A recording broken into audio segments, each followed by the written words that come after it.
Chaco Canyon, New Mexico. In a remote desert region, 150 miles northwest of Albuquerque, lie the mysterious ruins of an ancient Pueblo people. Called the Anasazi, they thrived from 900 to 1100 AD.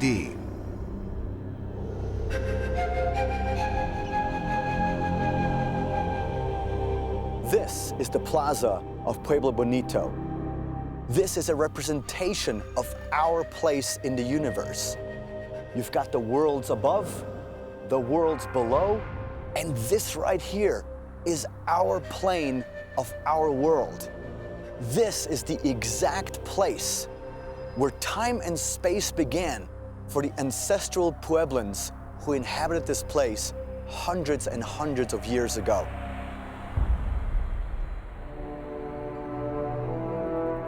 Scholars believe the Anasazi, or Ancient Ones, built their civilization with advanced knowledge of engineering, mathematics, and astronomy.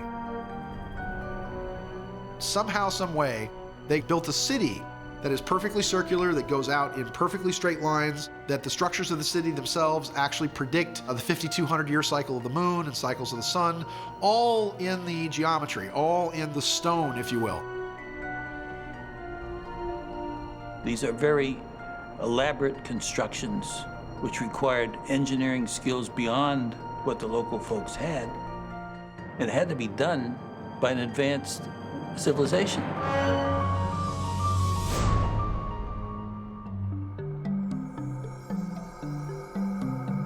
The Anasazi built Chaco Canyon, and they built it as part of a promise of a way of living, that they were to uphold the wishes of the Creator. And so Chaco Canyon is the delivery of the teachings. The teachings came from the Star People.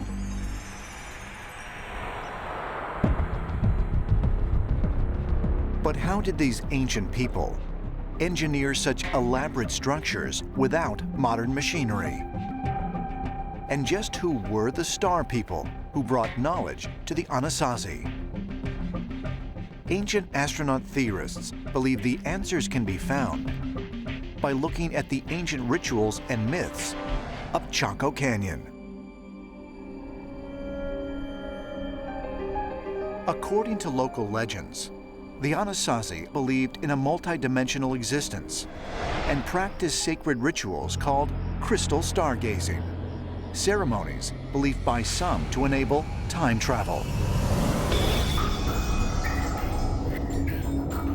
If you go up into the cliff dwellings of the Anasazi, there are elaborate star maps up in those caves.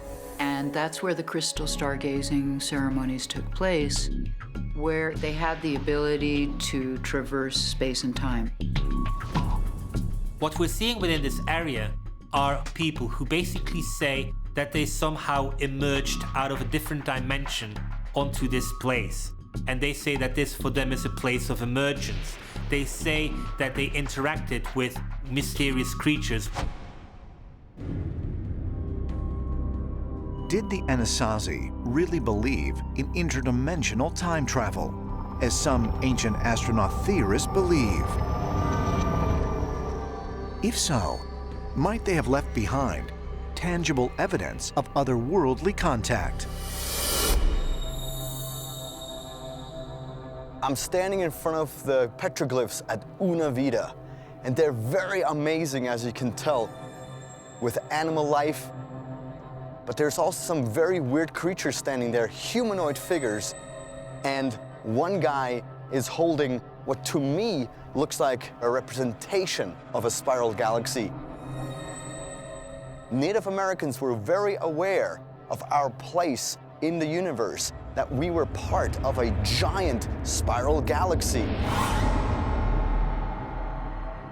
The spiral symbol, the one that you see on the walls, is a connection between the Anasazi and the extraterrestrials. They had contact, and they either came with them or they either left with them. We just don't know, but it's a bridge that existed between the Anasazi and the Star People.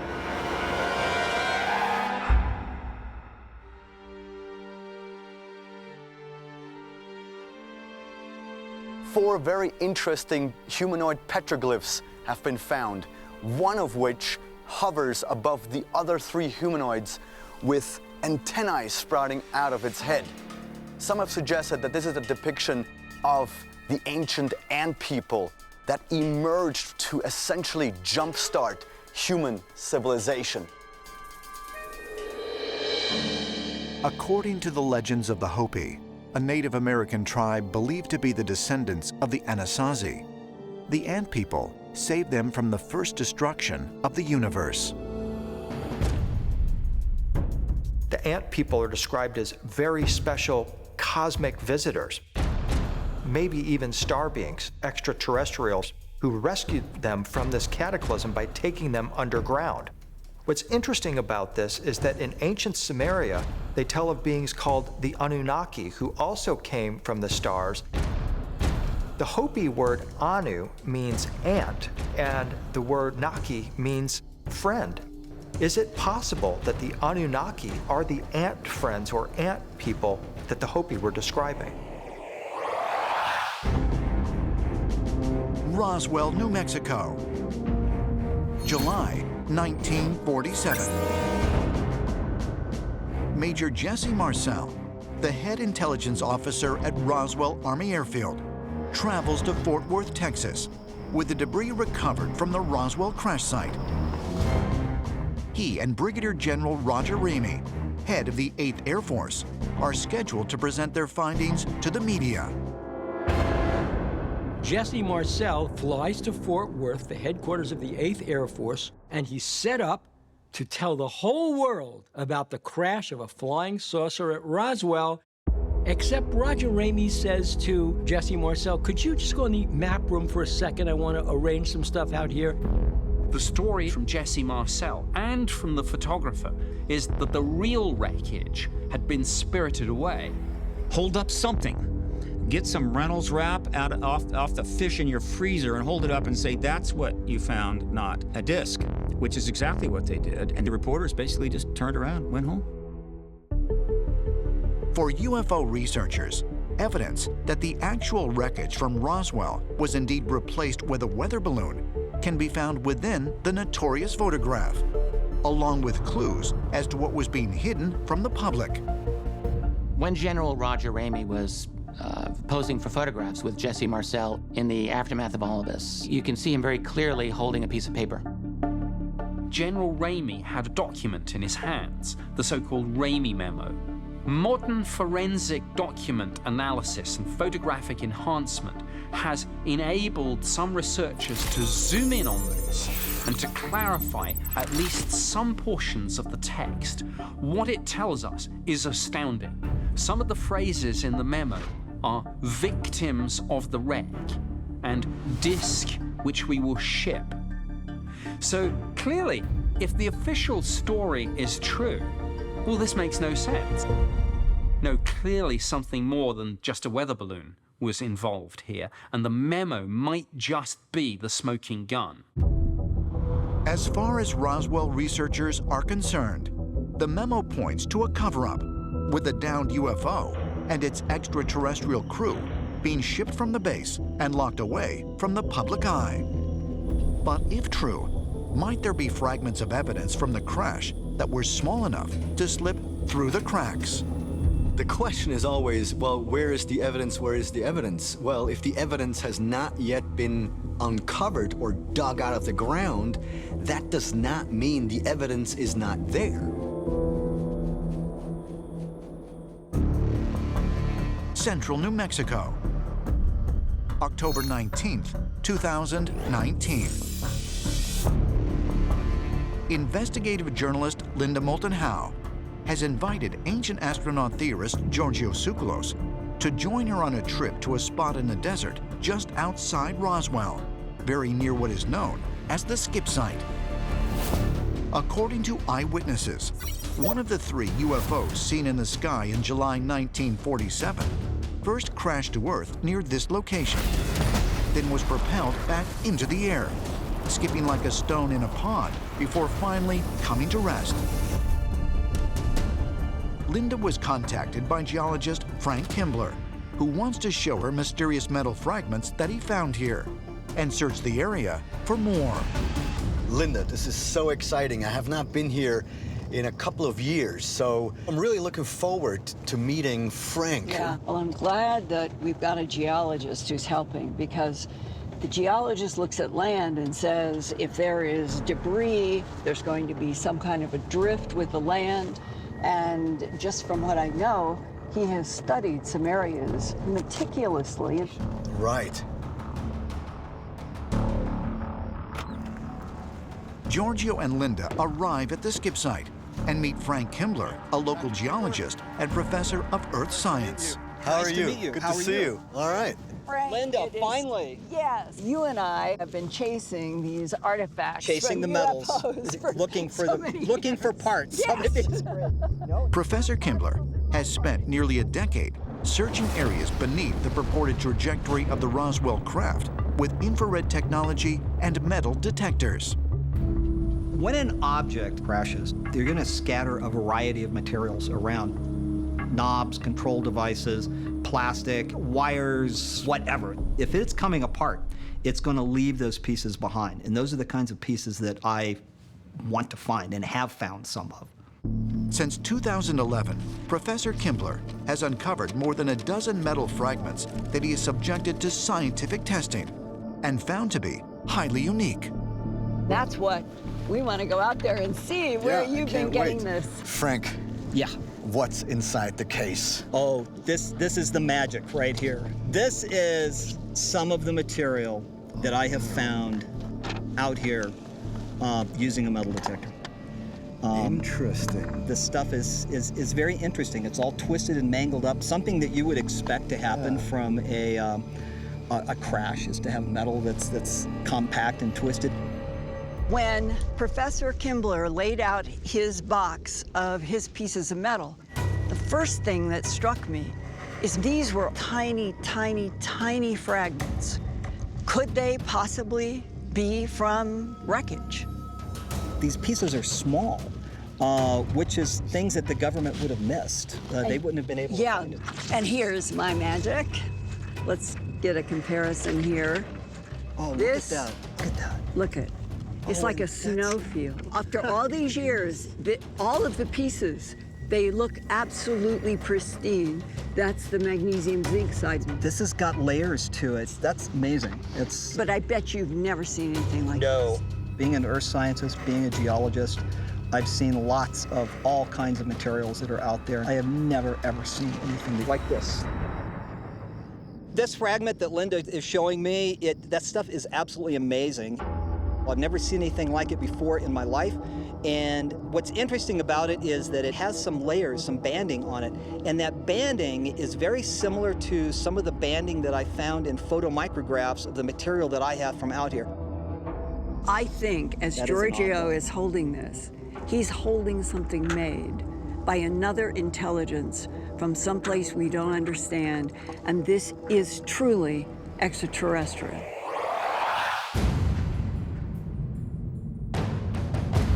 Alamogordo, New Mexico.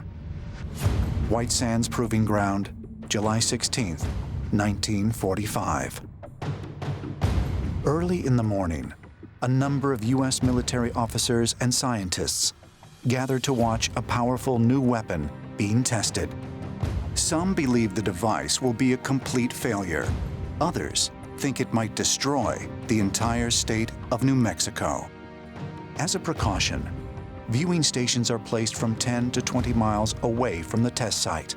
At precisely 5:29 and 45 seconds, the first atomic bomb is detonated. 3, 2, 1, fire!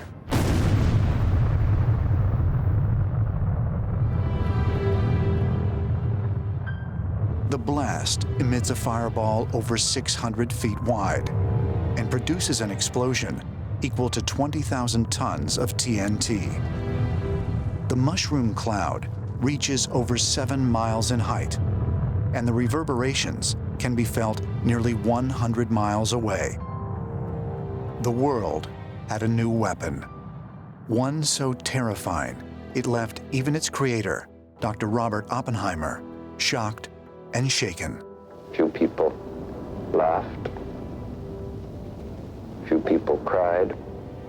Most people were silent. For the first time in its history, the Earth had been assaulted by a man-made weapon of incredible power. But what if it had all happened before? What if an explosion of even greater force and destructiveness had long ago shaped the Earth's history? Some people have suggested, on the basis of a number of lines of evidence, that there may have been atomic warfare, atomic bombs, atomic explosions in the very distant past. Atomic warfare among ancient civilizations may sound like something out of a science fiction novel, but descriptions of similar deadly occurrences can be found in the very same text Dr. Oppenheimer quoted after the New Mexico atomic test. I remembered the line from the Hindu scripture, the Bhagavad Gita. Now I am become death, the destroyer of worlds.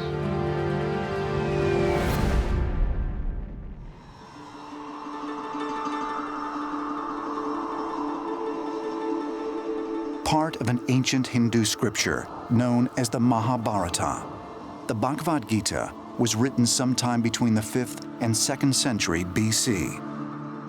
This massive 100,000-verse text contains stories about the ancient empire of Rama, which it is said existed over 12,000 years ago, or roughly 5,000 years before the earliest recorded civilization in Mesopotamia. If you read the ancient Indian epics, they read like modern-day science fiction.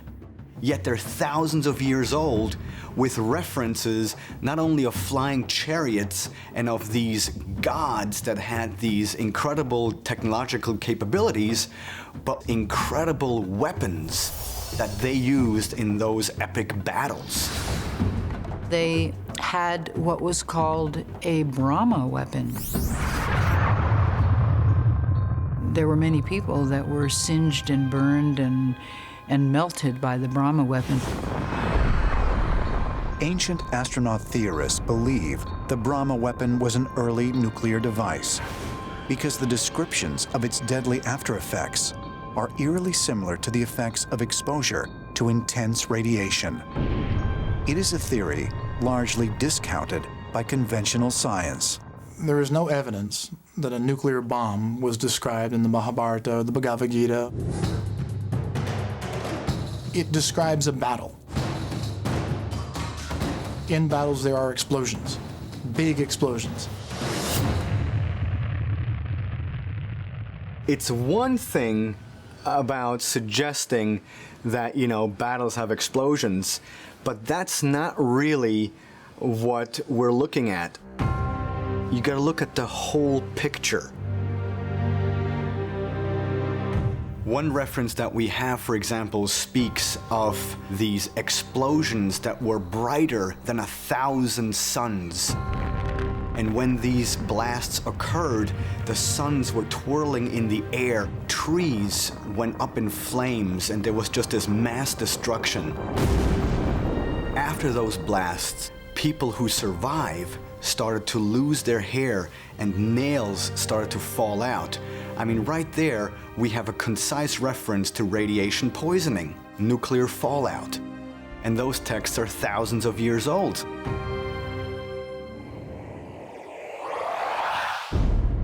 In July of 1947, an unidentified flying object crashed to Earth in the desert just outside Roswell, New Mexico. It is today the most famous UFO event on record, in part because it was the Army itself that reported the craft as a flying disc. July 8th and 9th, the newspaper headlines: Army captures flying disc outside of Roswell. How did the newspaper get that story? Walter Haut. He was the official public information officer at the Roswell 509th, who gave the story to the newspaper. But the military quickly walked back its story. Within days, the mysterious Roswell UFO was given an earthly origin, when the government claimed that the downed craft was merely a weather balloon. They changed it and said it was a weather balloon and everything else. They said they took it to Wright-Patterson Air Force Base in Ohio. When you really think about this, why on earth would anyone send any kind of weather balloon to Wright Field for technical analysis? None of that makes any sense whatsoever, unless that material was much more exotic and much more scientifically interesting than just a mere balloon. When you look at the whole Roswell incident, it seems to be a recovery that was very much a scramble, an ad hoc thing.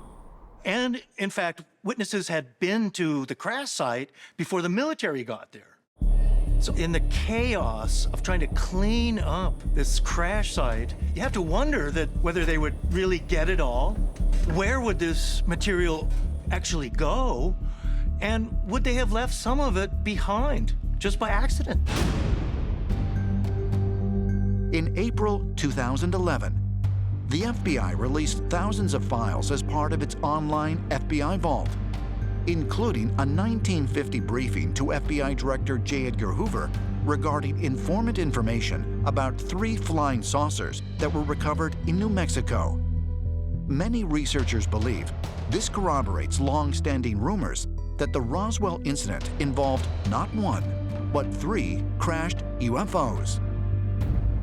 And there were numerous other incidents reported during that time period in the area of Roswell and White Sands Proving Ground that remain mostly unknown. You look at where the world today, when they think of UFO crash, they think of Roswell. Certainly, there have been crashes in New Mexico outside of Roswell. And we know that there were a lot of UFO crashes, going from the 47, 48, 49, and so forth. How did you come into possession of these pieces? Well, I'll never forget the day that Art Bell called me. And he said, Linda, I received a box with a letter, and there's some metal pieces in here. He said, I think they're aluminum, but I want you to start investigating. That would have been in 1996, that spring. Art Bell was the founder and original host of the long-running paranormal-themed radio program Coast to Coast AM. In 1996, he and Linda began to receive shipments in the mail of small metallic fragments. We started getting 2 shipments coming from a man who identified himself in a series of 5 typed letters. It said he was an Army sergeant, that his grandfather had died in 1974 and had left a box that had a diary and medals. And the Army sergeant said, I want you to have this and see what you can find out. The letters detail how the grandfather extracted the metallic items from a wedge-shaped craft while working as a member of a recovery crew between Roswell and White Sands Proving Ground in 1948. Art Bell turned over these mysterious fragments and letters to Linda Moulton Howe for further study. In June of 1996, Linda commissioned university researchers to use a scanning electron microscope and a technique known as X-ray fluorescence spectrometry to analyze the samples. The analysis revealed alternating microscopic layers of the metals bismuth, magnesium, and zinc, only microns thick. A combination that baffles exotic metal experts. I think we've got technology that we didn't make. A lot of people have come forward with bits and pieces of the same tale. We are presently analyzing metamaterials that we did not make, that's created in a way that is beyond our technology.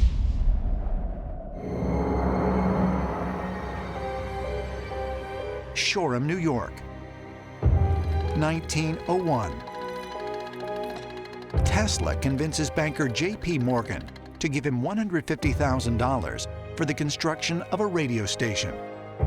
But instead, he uses the money to build a giant wireless transmitter he calls Wardenclyffe Tower. Wardenclyffe was 187 feet to the top, but it also went 120 feet down into the ground. And Tesla had envisioned receiving stations which would look just like the Wardenclyffe Tower at different nodal points around the Earth. So he would jump energy by means of wireless from station to station. He even thought that he could eventually use the same system to jump power to different planets. But Tesla's dream of creating a highly efficient broadcast of wireless electricity was cut short when in 1904, its funder, J.P. Morgan, discovered Tesla's true intentions: to provide free power to everyone on the planet. With lack of additional funding, by 1908, the project was completely abandoned. And in 1917, the tower was demolished. No company, no corporation wants to give away its technology freely. So Tesla was shut down so that the world wouldn't have free energy. But just how was Tesla able to transmit electricity wirelessly for several miles when modern scientists can only manage 7 feet? Tesla credited his many inventions to the ability to realize them entirely in his mind. He also described experiencing intense flashes of light, which were followed by moments of intense creativity and clarity. He would see an invention appear before his eyes in almost holographic detail. He said that he could rotate these visions, take them apart piece by piece, and he knew exactly how he was going to build these inventions based on his visionary experiences. One of his greatest creations is the rotating magnetic field, and that came in a flash of intuition. He felt that we were receivers, that all impulses came from the outside, and that we worked on these impulses. So he doesn't believe that they come from dreams or inner visions. He really felt that we were, in a sense, self-propelled robots.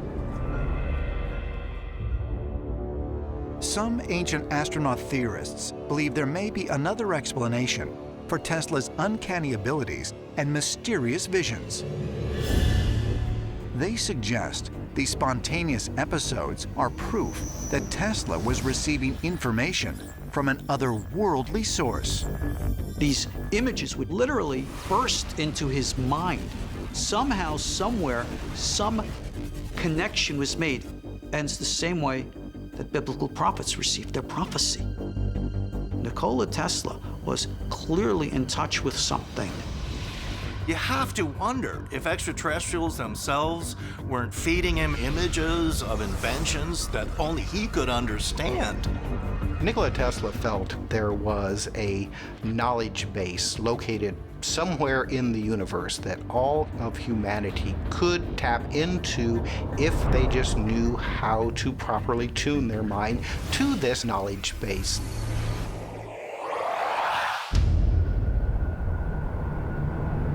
New York's Hudson Valley, December 26, 1985. Author Whitley Strieber has an experience that becomes the basis of his blockbuster book, Communion. My wife and I had bought a cabin, and in October of 1985, strange experiences began to happen there that were memorable but not understandable. And then, on December the 26th, I felt myself in motion and woke up in the middle of the night, and the room was filled with these willowy figures with big black eyes and dark blue short figures moving around. I assumed it was a nightmare, and I kept trying to wake up from the dream, and I couldn't. And then I began to hear a voice repeating, very gentle voice, but it was like a mechanical voice. "What can we do to help you stop screaming?" I thought, I'm screaming, and I was screaming. That was the beginning of it, and that's when the rest of my life began. And to this day, he still doesn't know exactly who they were, where they came from. Were they aliens? Were they interdimensional visitors? He cannot say. Unbeknownst to him at the time, Strieber's abduction was actually witnessed by a neighbor. After I published Communion, one neighbor shamefully admitted that he had seen what happened to me that night. He and his wife had been driving home from a party at about 2 in the morning, and they had seen what they thought was the Goodyear blimp landed in a field near our houses. And suddenly lights came on all over it. He heard someone screaming inside. His wife panicked and he drove away. And a year later he said to me, "Whitley, I'm so ashamed to tell you. I know it was you in there. It was a man screaming. It had to have been you." But for UFO researchers and ancient astronaut theorists alike, of particular significance is where Strieber's encounter occurred. The Hudson Valley stretches northward 150 miles from New York City up to Albany. This occurred right at the western border of the Hudson Valley. The area is full of this type of thing, and after I published Communion, people from the neighborhood would come forward one after another to tell me their own stories. Kent, New York, New Year's Eve, 1982. Just a few miles from the Hudson River, New Year's Eve revelers spot a gigantic V-shaped craft throbbing with red, white, and green lights. As they watch in amazement, the colors vanish, replaced by white lights so bright they illuminate the ground. Over the next months, authorities are bombarded with hundreds of similar reports. Usually, UFOs just appear to a small number of people and they disappear.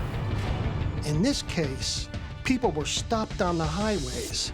People were running out of their houses watching this enormous object pass over the size of a football field.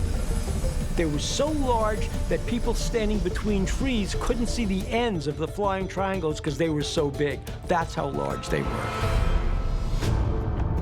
The sightings continued for more than 6 years and became the most widely reported in American history.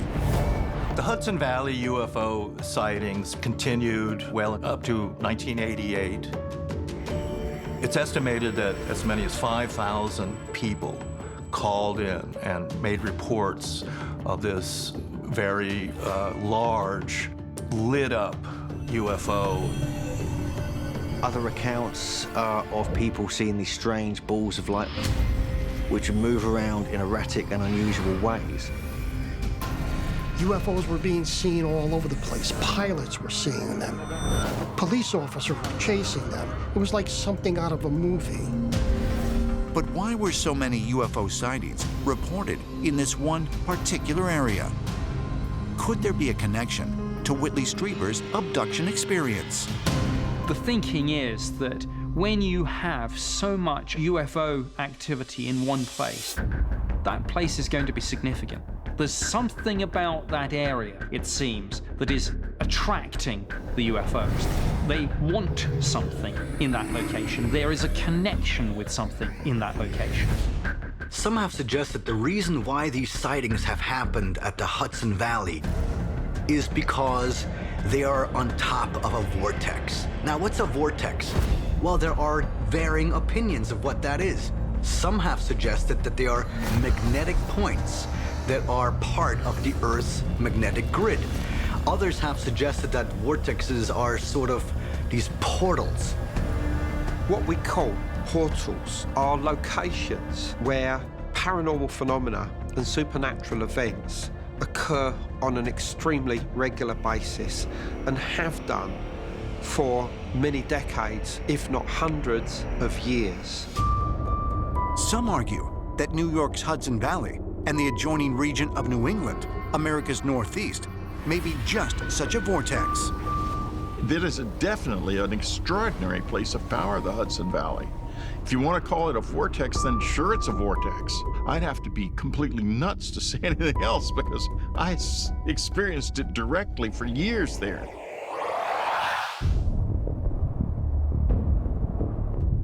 North Salem, New York, April 2019.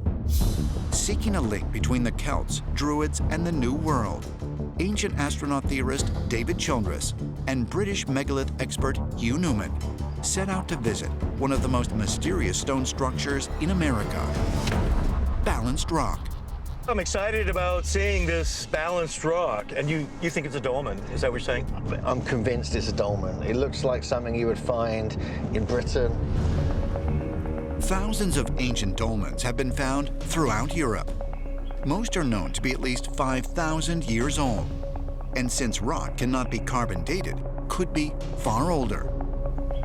The dolmens were sometimes open tombs, under which a body would be ceremonially placed. This monument that is known as balanced rock resembles almost exactly the stone dolmens of Europe. It's a massive top stone, 60 to 90 tons are the estimates, and it's just a remarkable place. And so geologists are saying that it's a glacial erratic, and a glacier just brought it. It's totally natural. As the glacier pulled out, it just sort of dropped them down on these stones. That's what they say, but it just doesn't make sense, because it looks like it's constructed. You can see the shaping on the stones underneath it. Just a few miles south of the mass UFO sightings that happened in Kent, New York in the 1980s, David and Hugh arrive at the mysterious formation. Wow, look at that. Oh man, that is huge. That is pretty impressive, isn't it? That is a giant dolmen, isn't it? I know, it's amazing. Oh, wow. It looks like a European dolmen, doesn't it? It does, it's identical, because we have these uprights. I mean, there were originally 7 there. There seems to be 5 or 6 there. It's hard to tell because some split. And the fact that it's granite is quite intriguing, combined with the nice rock underneath. So there is a potential piezoelectric effect. And this site is renowned for having kind of energies associated with it. In the so-called piezoelectric effect, electrical energy accumulates in solids, rocks, and otherwise lifeless matter. Some claim that objects infused with piezoelectricity can produce strange and anomalous results. Because this is granite, it's infused with tiny quartz crystals. Yeah. So, yeah, there should be some energy coming out of it. I believe there is, and also the landscape it's in, it sits right on top of a negative magnetic anomaly, directly under the main part of this stone. So you think that this is some kind of vortex area and there's a magnetic anomaly, and that perhaps they use that magnetic anomaly to move this giant boulder and place it here? It's quite possible. And I think if you place them in the right spot when there's magnetic anomalies or telluric currents underneath, which is both here, and you have the piezoelectric effect. So when you place seeds or grains there, it will charge them up. And you'll get a higher yield and a better quality crop. Seeds that are charged under here for 1 or 2 days, and then other seeds that aren't charged, they grow them together, and the ones from here grow like twice as fast. This has been tested scientifically. So if there's some kind of energy vortex here, you can measure that, right? Yeah, so I've got this. This is a tri-field magnetometer. This is a classic device where you measure different readings from magnetic fluctuations, also electric charge, and even radiation. Well, shall we do some tests? Shall we see what we can find? Yeah, let's do it. Let's go. Okay, let's turn this on. So what we'll do is, we'll get down a bit closer in. Let's put this down here, right in the center. And look, immediately, we've got it on the magnetic setting, so we're getting fluctuations already. So that means that there's an anomalous energy here, some magnetic field that's stronger than outside. So this energy field is pulsing. This is a proper energy site. So let's just keep walking around, see if we can pick up any other fluctuations or readings here. And yeah, this spot here seems to be the hot spot. It's stronger now. It's much stronger. It's almost double. We certainly have an anomaly here. While many rocks naturally carry a magnetic charge, the magnetic energy under and around balanced rock is unusually high, from 10 to 50 times normal. The great structures of the past, like balanced rock, were about experiencing the great energy of the Earth. And in fact, if you go to balanced rock, you can feel the power of the Earth there still, just as it was then. But is the rock generating all of this energy on its own?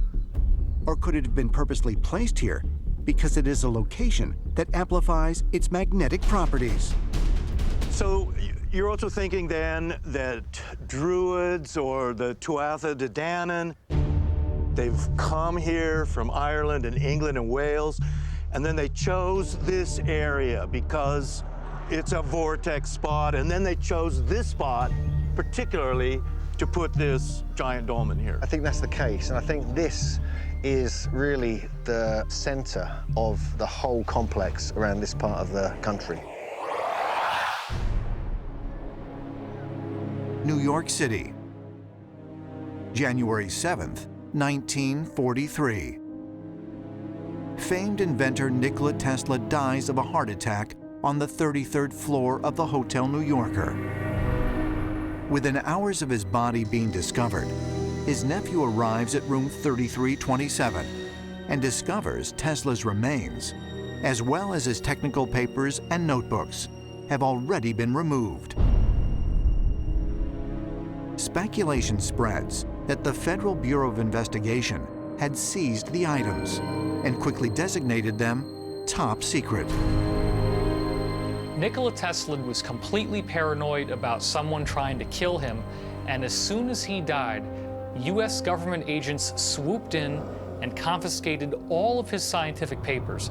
In a very short time, everything that he had been guarding with his life was gone. The official story is that nothing of any great significance was found. It was just a lot of scientific papers and documents. However, there have been a lot of rumors over the years that the material that was recovered was profoundly significant in terms of a lot of highly advanced scientific concepts. Just who was this mysterious figure known as Tesla? And why would his notebooks elicit so much interest from the United States government? The life of Nikola Tesla was a dramatic one from the very beginning. He was born at the stroke of midnight on July 10, 1856, during a violent lightning storm in what is now Croatia. It was during an electrical storm, and the midwife saw this as a bad omen. But there was a flash of lightning, and Tesla's mother said, "No, this will be a child of light." At an early age, Nikola Tesla showed a superior mind. He was already inventing things. He invented toys that used insects to power them. But he was fascinated by thunderstorms. And when he would see the lightning, he became fascinated with electricity. And he was determined that he was going to harness the power of the earth and the universe for the benefit of mankind. In 1881, after 8 years studying physics, math, and engineering at universities in Graz, Austria, and Prague, Tesla became an electrical engineer for a telephone company in Budapest. 3 years later, the 28-year-old moved to the United States and took a job in New York City, working for Thomas Edison. But very quickly, the two would become rivals in what became known as the War of the Currents. In a sense, you have dueling wizards. Edison was performing with direct current. Tesla came along with alternating current, competing to win the right to harness Niagara Falls. That was the big prize. If you harnessed Niagara Falls, you would control all the power for the entire Northeast. In Edison's direct current distribution system, the steady stream of electricity would lose potency as it traveled down the line. This required power plants every half mile and could only supply enough power to light bulbs. Tesla designed a far more sophisticated system, utilizing alternating current, which could easily be manipulated along the way, allowing for not only light bulbs to be powered, but also other electric devices. Using Niagara Falls as a hydroelectric power source, Tesla's system could illuminate the entire Northeast. It'd be like comparing a horse and buggy to a jet plane. Tesla had the jet plane, Edison had the horse and buggy. There is no comparison at all. Tesla had a quantum leap ahead.